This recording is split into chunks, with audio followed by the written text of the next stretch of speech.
इस वीडियो में हम a प्लस बी की घात n तथा a माइनस बी की घात n का प्रयोग करके दो प्रश्नों को हल करेंगे।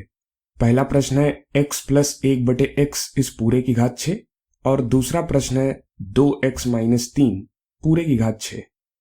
वीडियो को रोकें तथा खुद से प्रयास करें और सोचें इसे कैसे हल करना है। चलिए मिलकर हल करते हैं।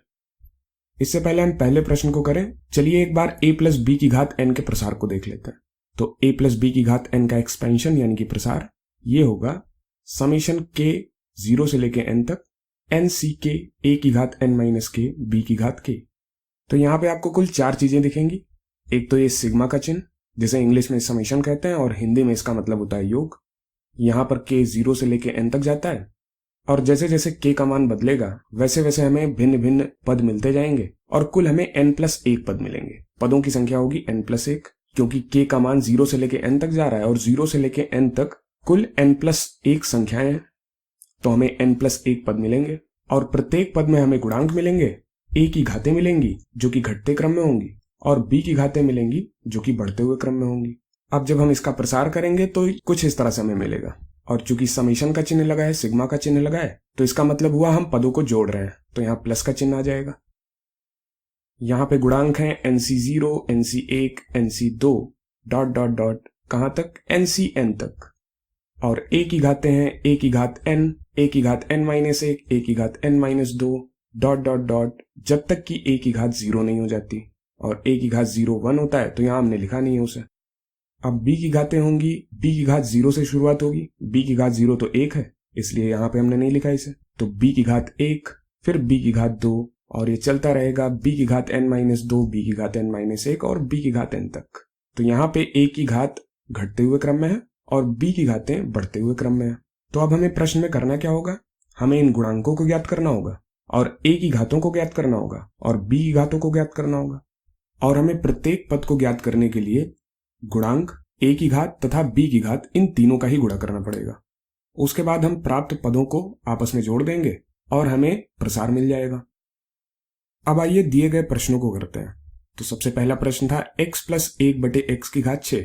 यहाँ पर n का मान 6 है तो हमारे पास कुल पद होंगे 7, पदों की संख्या होगी 7। तो गुणांक क्या आएंगे, गुणांक आएंगे 6c0, 6c1, 6c2, 6c3, 6c4, 6c5 और 6c6।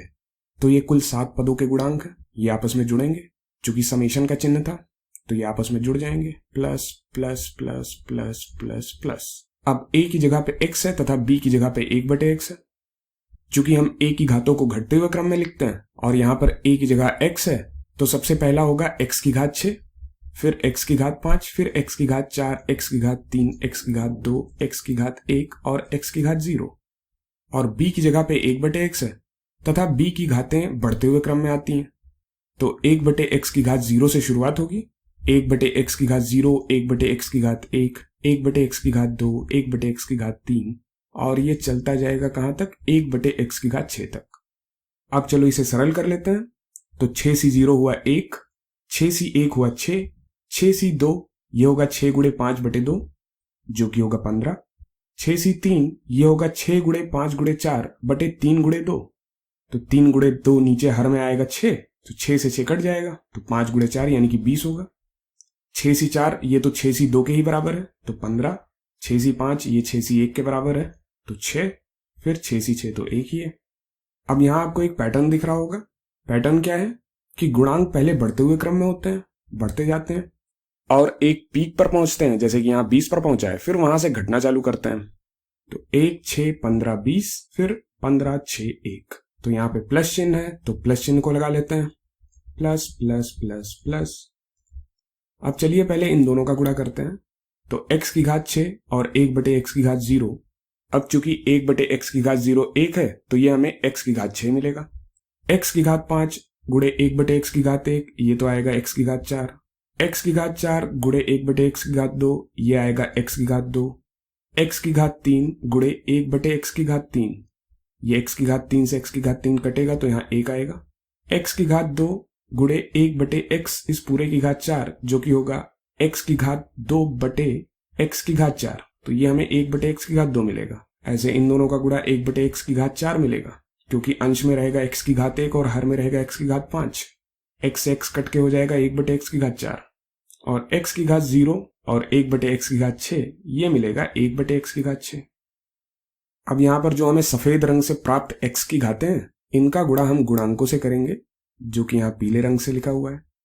तो x की घात 6 गुणे 1, ये होगा x की घात 6, यहाँ पे 6 का गुणा x की घात 4 से, तो प्लस 6 गुणे x की घात 4 प्लस 15 गुणे x की घात 2 प्लस 20 गुणे 1 जो कि होगा 20 प्लस 15 गुणे 1/x की घात 2, तो 15/x की घात 2 प्लस 6 गुणे 1/x की घात 4, ये हो जाएगा 6/x की घात 4 प्लस 1 गुणे 1/x की घात 6, ये होगा 1/x की घात 6।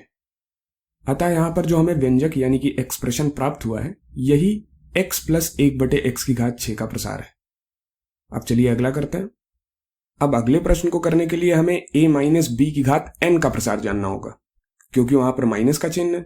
तो a माइनस b की घात n का प्रसार ये बराबर होता है सिग्मा k 0 से लेके n तक nck a की घात n माइनस k, और b की जगह पे इस बार माइनस b, तो माइनस b की घात k।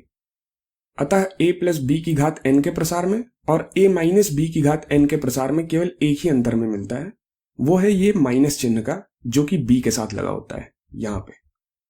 तो ये माइनस b के होने की वजह से जब हम इसका प्रसार लिखते हैं तो हमें प्लस माइनस के चिन्ह एकांतर क्रम में मिलते हैं, अल्टरनेट ऑर्डर में मिलते हैं। Plus minus plus minus plus minus, इस तरह से एकांतर क्रम में चिन्ह मिलते हैं। तो आइए इसका प्रसार लिखते हैं। तो इसका प्रसार होगा nc0 a की घात n माइनस b की घात 0, तो माइनस b की घात 0 तो एक ही होगा, इसलिए उसको नहीं लिखा यहाँ। फिर अगला पद होगा nc1 a की घात n माइनस 1 और माइनस b की घात 1। अब a प्लस b की घात n के प्रसार में b की घातें दिख रही थी, यहां पर हमें माइनस b की घातें दिखेंगी। तो प्रसार कुछ इस प्रकार से होता जाएगा।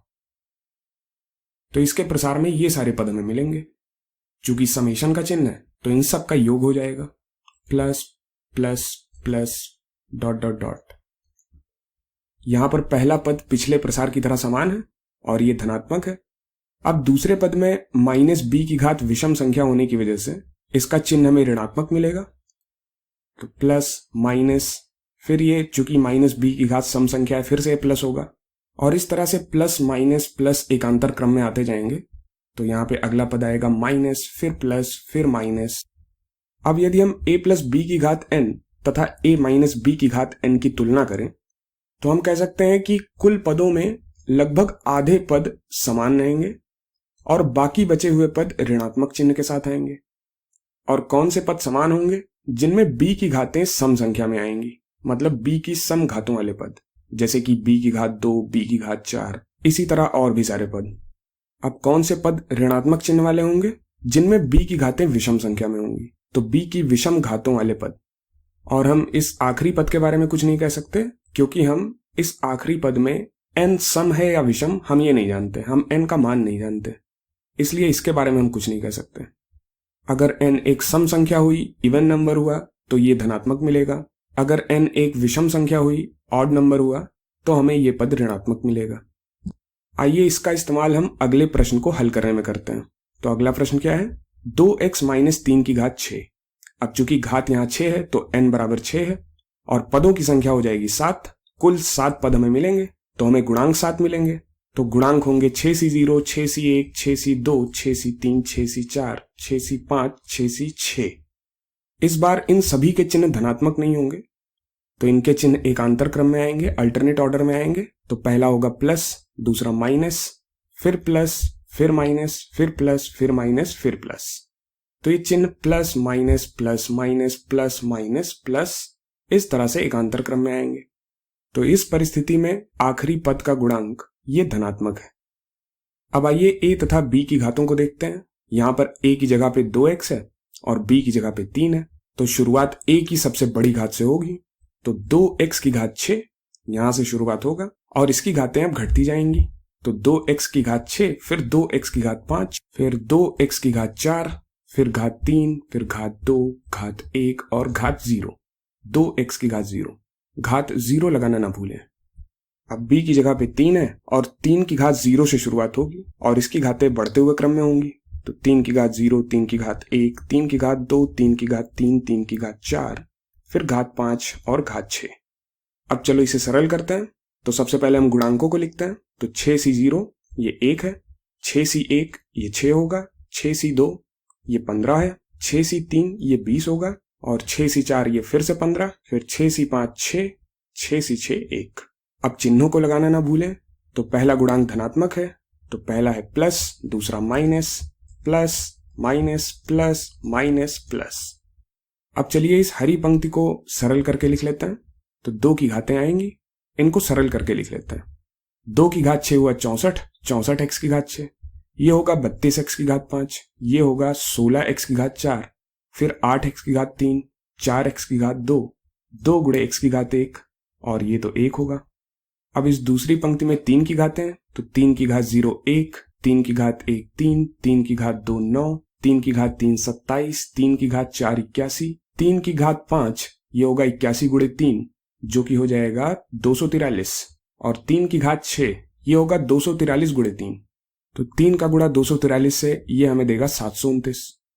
अब पदों को ज्ञात करने के लिए हम इन तीनों का गुणा करेंगे। तो पहला पद होगा 1 गुणे 64 गुणे x की घात 6 गुणे 1 जो कि होगा 64 गुणे x की घात 6। दूसरा होगा 6 गुणे 3 गुणे 32 गुणे x की घात 5। तो 6 गुणे 3 हुआ 18, 18 गुणे 32।